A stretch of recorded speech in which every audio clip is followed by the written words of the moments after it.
यूपीडब्ल्यूएससी के एक और बहुप्रतीक्षित एग्ज़ाम का सिलेबस आ गया है। बहुप्रतीक्षित इसलिए कि 29 जून को ही यूपीडब्ल्यूएससी ने कह रखा है कि इसका एग्ज़ाम कराएँगे और अभी तक इसका सिलेबस एग्ज़ाम पैटर्न कुछ आया नहीं था। तो अब सिलेबस भी इसका आ गया, एग्ज़ाम पैटर्न भी आ गया, कैसे क्या होगा पूरे डिटेल में आ गया, तो ये खुशी की बात है। हाँ, एक दुविधा है कि इसका भी कट ऑफ जारी नहीं किया गया है। तो कट ऑफ के बारे में भी थोड़ा-थोड़ा हम मोटा-मोटा आइडिया ले लेते हैं, थोड़ा हमें आइडिया हो जाए कि कितने नंबर तक या कितने परसेंटाइल तक जो होंगे भैया-बहनों के, तो वो इसमें अवेयर होने उनको शायद बुलाया जा सके। कन्फर्म तो कोई नहीं बता सकता, यूपीडब्ल्यूएससी का मन या कोर्ट में भी केसेज जिससे कि इसके रिगार्डिंग में पेंडिंग चल रहे हैं, तो उनका क्या निर्णय होता है, उसके अधीन होगा ये। लेकिन मोटा-मोटा आइडिया तो लगाया ही जा सकता है, चूँकि जिस तरह से यूपीडब्ल्यूएससी ने लेखपाल की कट ऑफ निकाली हुई है, बाकी एग्ज़ामों के लिए निकाली तो सबसे पहले तो ये नई वैकेंसी थी एकदम यूनिक 2022 की, तो इसके लिए नया एप्लीकेशन पड़ा था, नए मतलब लोगों ने अप्लाई किया था और ये शायद पीटी के बाद ये पहली ऐसी यूनिक वैकेंसी थी। एक लेखपाल भी थी ऐसे करके, तो 3 थी शायद, मैं कन्फ्यूज़ हो रहा हूँ। लेकिन जो जिसमें सामान्य ग्रेजुएशन वाले भर सकते हैं वो लेखपाल के बाद ये दूसरी थी इम्पोर्टेंट। अब दिक्कत ये थी कि इसमें टोटल 76 पोस्टें थीं, 20 एलडीए की थी, 11 यूडीए की थी और 45 सप्लाई इंस्पेक्टर की थी, तो टोटल मिला के हो गया 76। उसमें भी इन 76 पदों में से भी तीनों के फार्म अलग-अलग भराए गए हैं।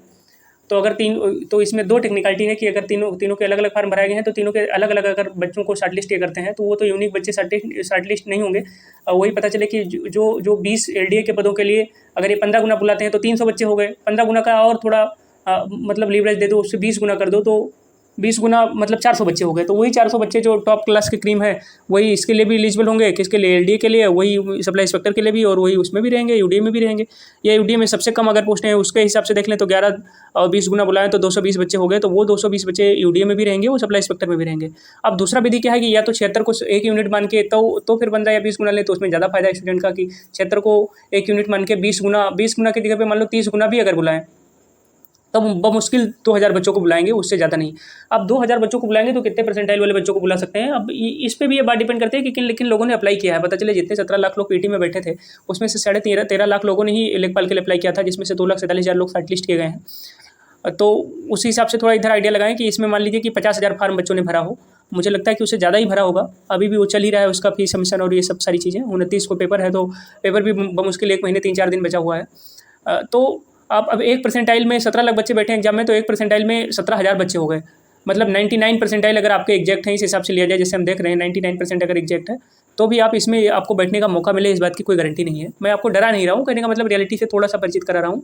लेकिन हो सकता है मेरे हिसाब से 98% के आसपास अगर कट ऑफ है और 98% या उससे ऊपर आपका है, तो आपको आसान्वित रहना चाहिए, मे भी मौका मिल जाए। नहीं तो अभी इसी कमेंट बॉक्स में कई सारे लोग आके लिखेंगे कि नहीं भाई साहब 99.5 परसेंटाइल भी है तो भी गारंटी नहीं है। मैं आपकी बात से सहमत हूँ, चूँकि 99.5 परसेंटाइल का मतलब हो गया कि 8,500 बच्चे ऐसे हैं जो जिनके परसेंटाइल 99.5% से भी ऊपर हैं। चूँकि 17 लाख बच्चे बैठे हैं, तो ये परसेंटाइल वाले सिस्टम में सबसे बड़ा मायने इस चीज़ का होता है कि कितने बच्चे अपेयर हुए हैं एग्जाम के अंदर।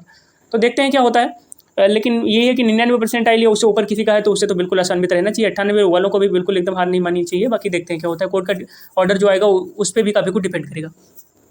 एनीवे, अब जो सबसे इंपॉर्टेंट बात इसमें ये थी कि इसका सिलेबस जारी कर दिया गया है, एग्जाम पैटर्न और सिलेबस दोनों एक साथ में। तो एग्जाम पैटर्न क्या है, एक ही पेपर होगा जिसमें सामान्य अध्ययन, जिसको कहते हैं आप जीएस, और एक ही पेपर में 2 भाग होंगे। प्रश्नों की संख्या होगी 100 और टाइम आपको मिलेगा 120 मिनट का, और टोटल 100 अंकों का ही पेपर होगा और 100 प्रश्न होंगे उसमें, और 2 घंटे में आपको सॉल्व करना होगा। जिसमें जीएस के सवाल लेंगे टोटल 60 नंबर के, और सामान्य हिंदी का सवाल लेगा 40 नंबर का। जैसे आर में होता है ना, 140 सवाल होते हैं सामान्य अध्ययन के, 40 सवाल होता है, वो 60 सवाल होता है हिंदी का। तो इसमें थोड़ा सा इंटरफेयर है, इसमें सामान्य हिंदी का 40 सवाल है और सामान्य अध्ययन का 60 सवाल है। अब इसमें वो लोग कंफ्यूज होंगे, तो इसमें कोई मैथ नहीं आ रहा, रीजनिंग नहीं आ रहा, ऐसा कुछ नहीं है। मैथ जैसे आप पीटी वाला जो सिलेबस था ना, उसी से काफ़ी अच्छा इन्होंने एकदम सिस्टमेटिक सिलेबस आपको दिया है कि किस टॉपिक से कितना सवाल पूछेंगे, ये भी आपको बता दिया है। तो ये बड़ी अच्छी बात है। और पीटी में भी जब इन्होंने वो सिलेबस बताया था, तो इन्होंने सवाल उसके हिसाब से पूछे थे। आपको पेपर का अगर आपने दिया है, आपको ध्यान होगा बिल्कुल कि उन्होंने जो बताया था कि इस टॉपिक से 5 नंबर के सवाल पूछेंगे, तो वास्तव में ऐसा पूछे थे। तो इसका सिलेबस एलडी, यूडी और सप्लाई इंस्पेक्टर का भी सेम ऐसे बनाया है। 1/4 माइनस मार्किंग है जो इन्होंने बताया है। भारतीय, अब सिलेबस पे या पाठ्यक्रम पे आते हैं और फिर आगे देखेंगे कि कैसे इसकी सम्यक तैयारी अच्छे से तैयारी की जा सकती है। तो भारतीय इतिहास एवं भारतीय राष्ट्रीय आंदोलन, इससे टोटल जो आएंगे 10 अंक के सवाल, 10 नंबरों के जो है क्वेश्चन आएंगे। भारतीय राष्ट्रीय आंदोलन, इसमें भी भारतीय इतिहास एवं भारतीय राष्ट्रीय आंदोलन में भारतीय राष्ट्रीय आंदोलन के सवाल ज़्यादा ही रहते हैं। मतलब 10 में से 5-6 तो भारतीय राष्ट्रीय आंदोलन के रहेंगे, और बाकी भारतीय इतिहास में प्राचीन भारतीय इतिहास और मध्यकालीन भारतीय इतिहास 3-4 नंबर के सवाल उससे रहेंगे। भारतीय संविधान की विशेषताएं, संसदीय कार्य प्रणाली, न्यायपालिका, त्रिस्तरीय पंचायती राज व्यवस्था, इससे संबंधित 10 सवाल आएंगे, मतलब ये पॉलिटी से संबंधित 10 सवाल आएंगे। भारतीय भूगोल एवं राज्य व्यवस्था से संबंधित 5 सवाल आएंगे। सामान्य विज्ञान से संबंधित 5 सवाल आएंगे। भारत में स्वास्थ्य, शिक्षा, ग्राम विकास एवं विकास परक योजनाओं से संबंधित जो गवर्नमेंट अलग अलग तरह की योजनाएं चलाती है, जैसे स्टार्स परियोजना हो गई, या लोगों के वेलफेयर के लिए स्कीम चलाती है, उससे संबंधित भी 5 सवाल आएंगे। और उत्तर प्रदेश की शिक्षा, संस्कृति, कृषि, उद्योग, व्यापार, विकास परक योजना जिसको कहते हो आप यूपी स्पेशल, उससे 5 सवाल आएंगे, 5 नंबर के।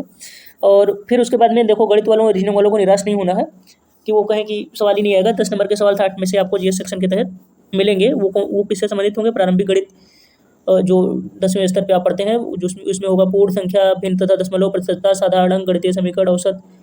और उसके बाद में ये जो पिक्टोग्राफ, पाईग्राफ, ये सब देते हैं, उससे संबंधित सवाल पूछते हैं ये भी, तो ये 10 नंबर का आएगा ये भी। सामान्य, इसका जो भाग 2 है सामान्य हिंदी, उसमें 40 नंबर के सवाल पूछे जाएंगे। इसकी तैयारी के लिए मैं आपको बता दूं, सामान्य हिंदी एवं लेखन योग्यता के लिए जो आरओ के लिए जो रिटन पेपर के लिए, मेंस के लिए आता नहीं है, लेखन योग्यता के लिए उससे बेहतर कोई बुक नहीं हो सकती। और बाकी हिंदी की तैयारी के लिए आप यूपीटीपीएससी के प्रीवियस ईयर के पेपर जो कंपटीशन टाइप किताब बनाता है, उसमें 50-60 पेपर्स होते हैं, उससे बेहतर हिंदी की तैयारी के लिए कोई सोर्स नहीं होगा। क्योंकि ये जो यूपीटीपीएससी पूछता है, ज़्यादातर क्वेश्चन तो हिंदी वाले रिपीट ही करते हैं, और रिपीट नहीं करते हैं तो उससे मिला जुला क्वेश्चन पूछ लेते हैं। तो आप पेपर से अगर सॉल्व कर लें 20, 30, 40, 50 यूपीटीपीएससी के पुराने वाले, तो फिर आपकी नैया पार हो जाएगी, कोई दिक्कत नहीं आएगी। तो हिंदी में क्या क्या पूछेंगे? विलोम, पर्यायवाची, वाक्यांशों के लिए एक शब्द, लिंग, समश्रुत, भिन्नात्मक शब्द, भिन्नार्थक शब्द, मुहावरे, लोकोक्तियाँ, सामान्य शुद्धियाँ, अंग्रेजी से हिंदी एवं हिंदी से अंग्रेजी में अनुवाद आधारित प्रश्न। अब ये भी एक हो गया है ये चलन यूपीटीपीएससी में, इससे भी संबंधित सवाल आते हैं। 2-3 सवाल पूछ ही लिए जाते हैं कि हिंदी से इंग्लिश में अनुवाद और इंग्लिश से हिंदी में अनुवाद, चाहे सेंटेंस का दे दें चाहे वर्ड का दे दें।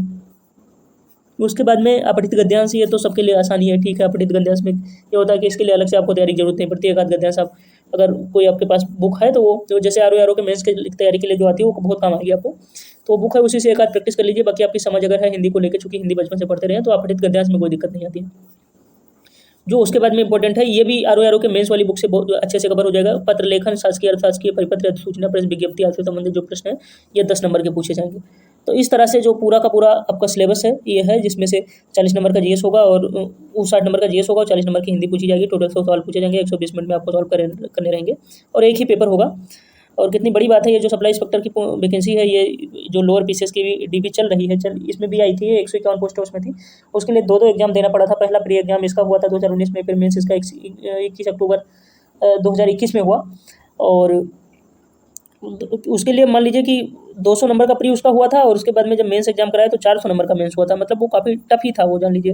जो लोअर पीसीएस के थ्रू आई थी सप्लाई इंस्पेक्टर की वैकेंसी, तो इसमें तो सप्लाई इंस्पेक्टर आपको बनना हो तो एक ही पेपर क्लियर करना है, तो आपके लिए बहुत आसान हो गया। ऑल्दो आपने पीटी क्लियर करके रखा हुआ है, तो जिसका स्कोर अच्छा है वो ये पेपर क्लियर कर लो, आराम से सप्लाई इंस्पेक्टर बन जाओ। सप्लाई इंस्पेक्टर बहुत महत्वपूर्ण पद होता है उत्तर प्रदेश सरकार के रिगार्ड में, या किसी भी स्टेट में सरकार के रिगार्ड में, क्योंकि ये महत्वपूर्ण डिपार्टमेंट ही खाद्य एवं रसद विभाग बहुत महत्वपूर्ण डिपार्टमेंट है, उसी के तहत ये पद आता है, उसी डिपार्टमेंट के अंडर में सप्लाई इंस्पेक्टर का। तो ये सिलेबस है, इसी के अकॉर्डिंग हम पढ़ेंगे। और जो हिंदी है वो यूपीटीपीएससी के प्रीवियस ईयर के जो पेपर्स हैं उसको मैं सॉल्व कराऊंगा। जीएस में भी यही होगा। और जो 10 नंबर का मैथ और रीजनिंग से संबंधित सवाल आएंगे, या वो जो graph, pie chart, histogram, bar graph, इससे संबंधित जो सवाल होते हैं, पूछे जाते हैं बेसिक स्टेट्स के, वो भी हम यहाँ अपने चैनल पर कराएंगे। तो अभी अच्छे से सिलेबस देख लीजिए। मुझे तो ठीक लगा, मतलब इसका पैटर्न वगैरह बढ़िया है। मुझे पहले लगता था कि 2 पेपर होंगे, लेकिन एक ही पेपर में 2 सेक्शन में इसको निपटा दिया, तो ये ठीक है, बहुत अच्छा है। और 12 जून को पीसीएस का प्रीलिम है, तो उसी के साथ लोग जीएस की तैयारी करते रहेंगे, तो 2 तैयारियाँ जीएस की एक साथ ही हो जाएंगी। तो चैनल पर बने रहिए, इससे संबंधित भी कंटेंट आपको मिलते रहेंगे। आपने वीडियो देखा इसके लिए आपको बहुत धन्यवाद।